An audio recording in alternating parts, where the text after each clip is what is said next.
Hello student, welcome to my YouTube channel superior education point. तो आइए सभी विद्यार्थी देखें, आज का एक हमारा नया टॉपिक है विद्युत द्विध्रुव की दृश्य स्थिति में विद्युत विभव ज्ञात करना। तो देखते हैं, क्वेश्चन आपके सामने बोर्ड पर लिखा हुआ है। आप सभी स्टूडेंट यदि नोट करना चाहें तो पेपर और पेन लेकर या नोटबुक लेके बैठे नोट कर सकते हैं और ध्यान से समझने की कोशिश करें। अच्छा हाँ, एक बार फिर कहूँगा, नोटबुक जरूर बनाएं। पेपर पेन लेके बैठे या आप क्वेश्चन को समझ लो उसके बाद नोट कर सकते हैं, लेकिन नोटबुक बनाना जरूरी है। तो आइए देखते हैं ध्यान से फटाफट। क्वेश्चन क्या है हमारा, विद्युत द्विध्रुव की दृश्य स्थिति क्या है। कभी कभी इस क्वेश्चन के साथ में विद्युत द्विध्रुव की दृश्य स्थिति पूछ ली जाती है, जो इस प्रकार से बोर्ड पर लिखी हुई है। यदि नहीं पूछी जाती तो क्वेश्चन यहाँ से भी आ सकता है कि दिखाइए कि विद्युत द्विध्रुव की दृश्य स्थिति में विद्युत विभव का मान शून्य होता है। मींस विद्युत द्विध्रुव की जो दृश्य स्थिति होती है उसमें उस निरक्ष पर स्थित बिंदु पर विभव का मान शून्य होता है, वो आपको प्रूव करना है, वो सिद्ध करना है। तो सभी विद्यार्थी ध्यान से देखें। देखिए, विद्युत द्विध्रुव की दृश्य स्थिति क्या होती है, मैं पहले ये बताता हूं आपको, ठीक है। तो वह बिंदु जिस पर हमें विद्युत विभव ज्ञात करना, हम विद्युत विभव की बात कर रहे हैं यहाँ पे। सेम ऐसा ही क्वेश्चन एक तीव्रता में आता है, तो तीव्रता में विद्युत विभव की जगह पे विद्युत क्षेत्र की तीव्रता यूज कर देंगे तो उसकी परिभाषा बन जाती है। ओके, तो वह बिंदु जिस पर हमें विद्युत विभव ज्ञात करना हो और वह द्विध्रुव के लंब अर्धक पर स्थित हो, तब उसे विद्युत द्विध्रुव की दृश्य स्थिति कहा जाता है। देखिए, एक बार बोर्ड पर लिखते हैं, वह बिंदु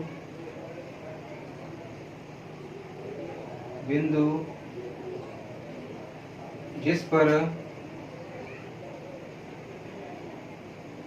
विद्युत विभव ज्ञात करना हो और वह द्विध्रुव के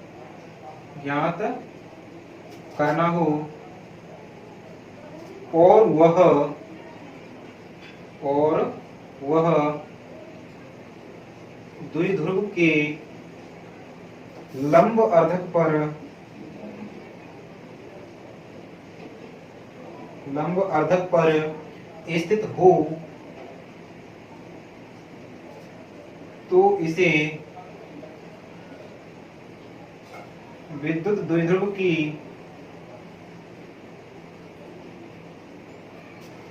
की निरक्षीय स्थिति कहते हैं या कहा जाता है।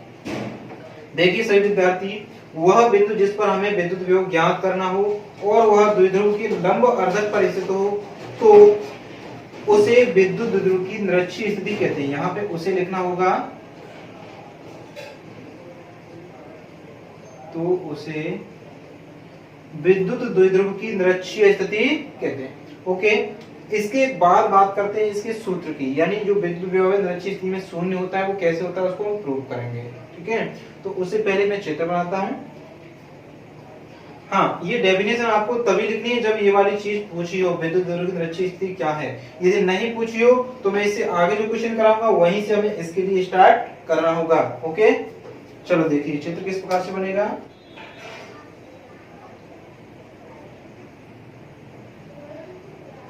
ए बी, जिसकी लंबाई कितनी है, 12 है। अभी मैं आपको लैंग्वेज बताऊंगा। और इसका मध्य बिंदु क्या है, O है। और यह द्विध्रुव -q आवेश और +q आवेशों से मिलकर बना है।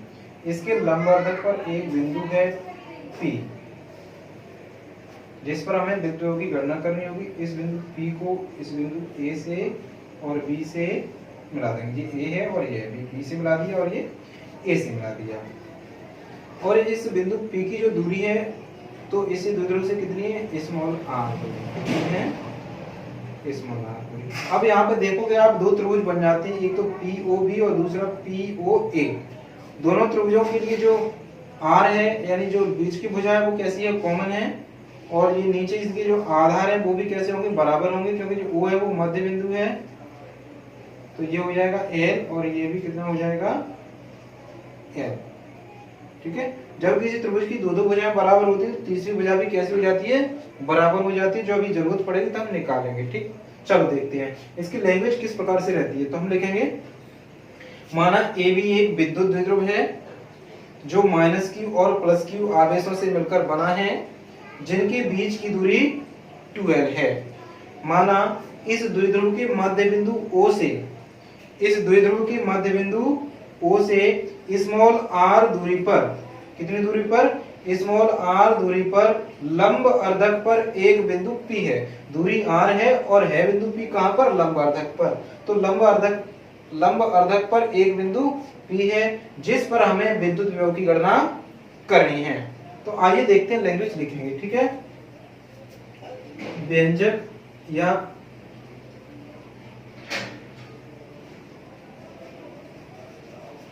या विद्युत विभव शून्य को प्रूव करना, हम ऐसे भी लिख सकते हैं, ठीक है। हेडिंग माना AB एक विद्युत द्विध्रुव है, विद्युत द्विध्रुव है जो -q और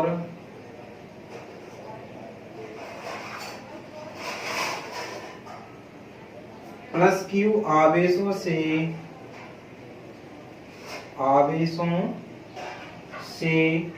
मिलकर बना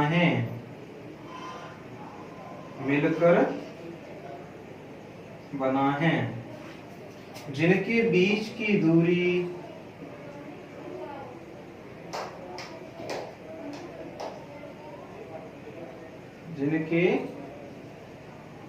की दूरी 12 है। आगे लिखेंगे माना द्विध्रुव के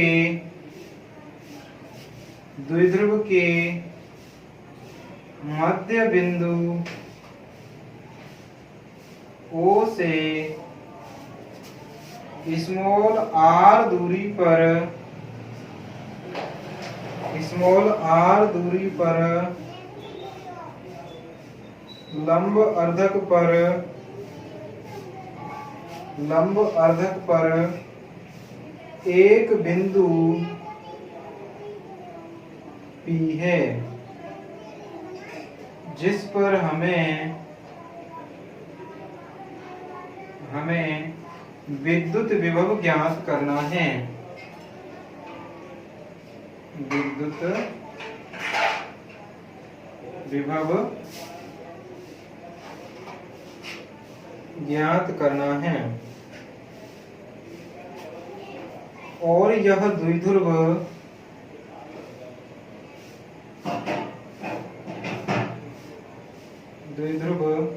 के परावैद्युतांक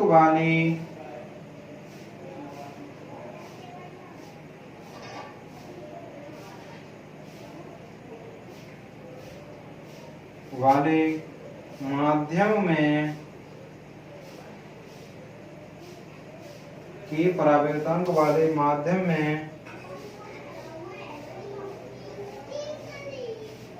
रखा है। अब देखिए इस लैंग्वेज को समझ लीजिए सभी विद्यार्थी।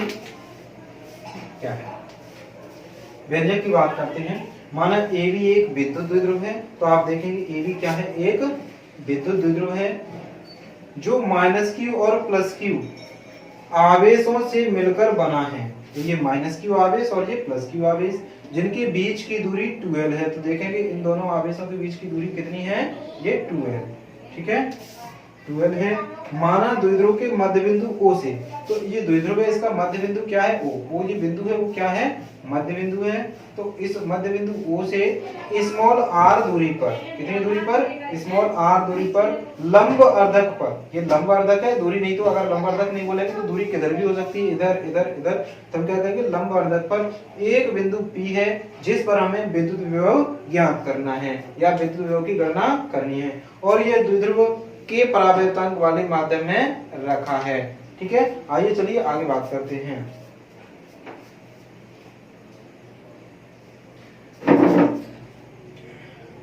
तब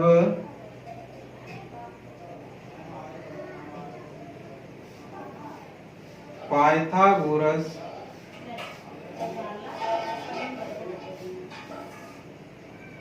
प्रमेय से समकोण त्रिभुज POB में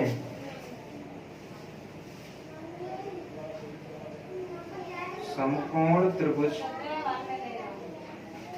पी ओ बी में क्या होता है, कर्ण का वर्ग बराबर लंब का वर्ग प्लस आधार का वर्ग। अब देख लीजिए इसमें कर्ण कौन सा है त्रिभुज में, तो ये हो गया तुम्हारा कर्ण, ये हो गया तुम्हारा लंब और ये हो गया आधार। ठीक है, तो देखेंगे इसमें कर्ण क्या है, बीपी, आधार क्या है, ओबी, और लंब क्या है, ओपी या पीओ कह सकते हैं। ठीक है, तो कर्ण लिखेंगे हम बीपी का स्क्वायर और लंब लिखेंगे हम पीओ का स्क्वायर, आधार लिखेंगे ओबी का स्क्वायर। अब यदि इनकी वैल्यू है तो वैल्यू रख के हम कर्ण का मान निकाल देंगे। ठीक है, तो बीपी क्या है, कर्ण, तो बीपी का मान तो हमारे पास है नहीं, तो बीपी का स्क्वायर, पीओ का मान है हमारे पास आर, तो हम लिखेंगे आर स्क्वायर प्लस ओबी का मान है हमारे पास स्मॉल एल, तो स्मॉल एल स्क्वायर। अब हम यहाँ से स्क्वायर हटाएंगे, इस पे क्या लग जाएगा, रूट, मतलब कहें कि इसका वर्गमूल लेंगे, क्या लेंगे, वर्गमूल, तो वर्गमूल से ये कट जाएगा और इस वर्गमूल का चिन्ह लग जाएगा। ठीक है, मैं इससे पहले बोर्ड को साफ कर रहा।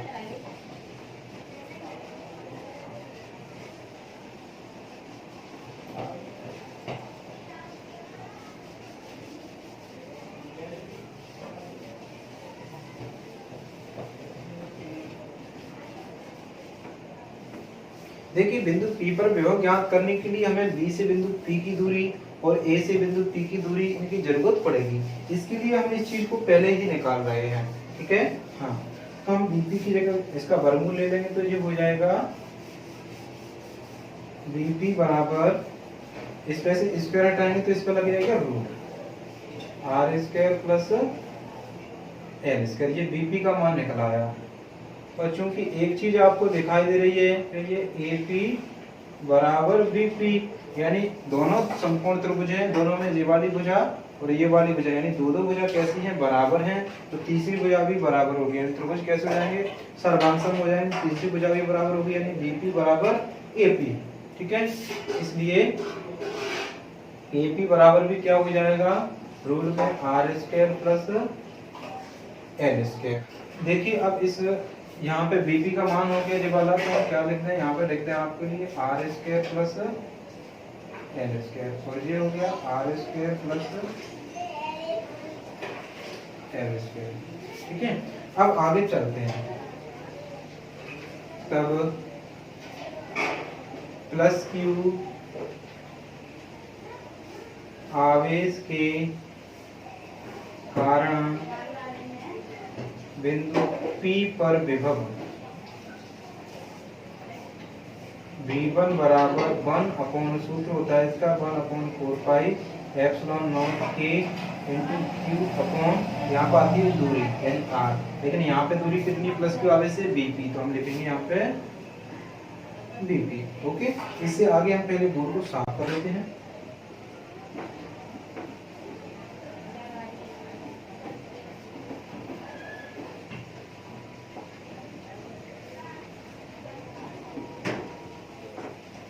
तो एक बार फिर कहूंगा, सभी स्टूडेंट्स और दर्शक जो भी देख रहे हैं क्वेश्चन को अच्छे से देखते रहें, और जब समझ में आ जाए तो इसकी नोटबुक जरूर बनाएं।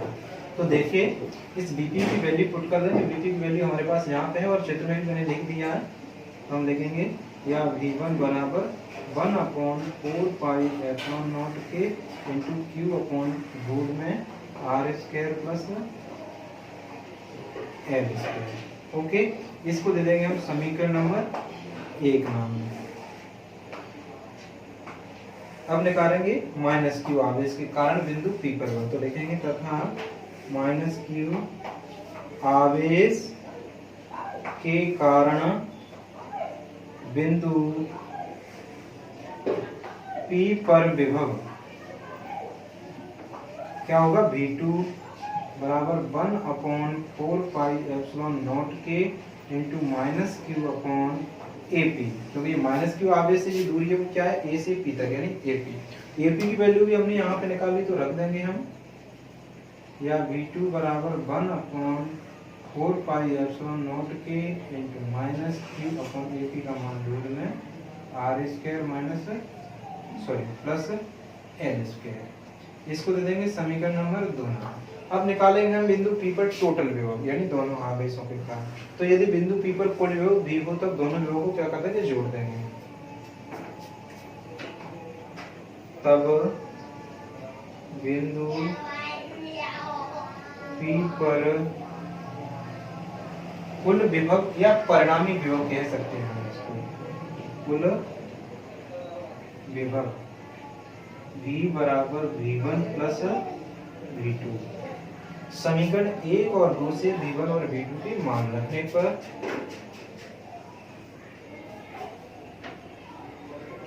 समीकरण 1 व 2 से V1 व V2 के मान रखने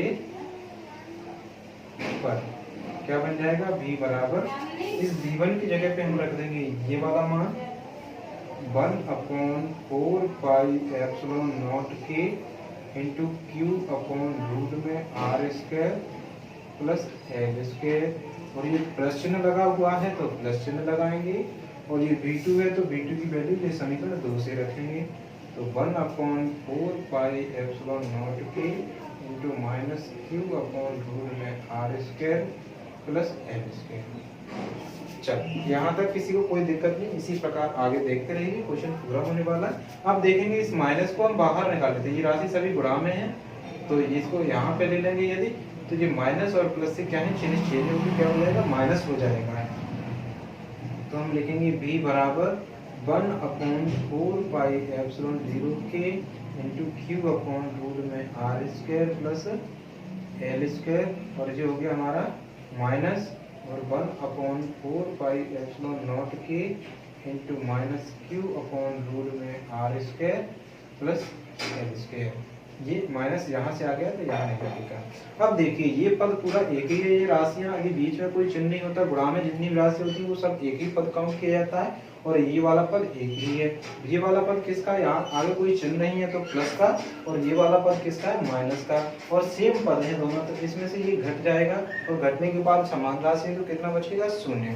तो हम इससे इसको घटा देंगे या काट देंगे, या तो हम लिखेंगे V बराबर 0।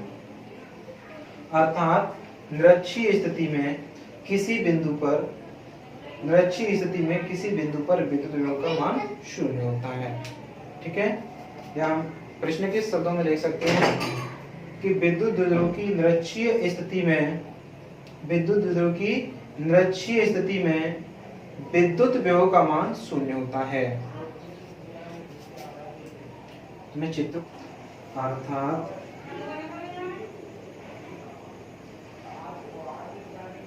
विद्युत द्विध्रुव की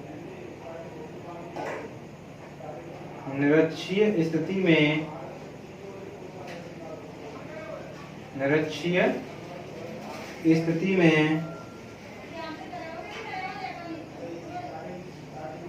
विद्युत विभव का मान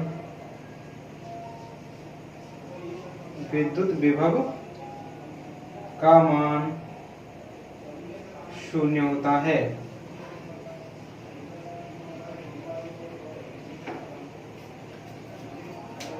तो बहुत अच्छा मोस्ट क्वेश्चन है, और छोटा भी है, इजी भी है, स्टेप बाय स्टेप आपको समझ में आएगा।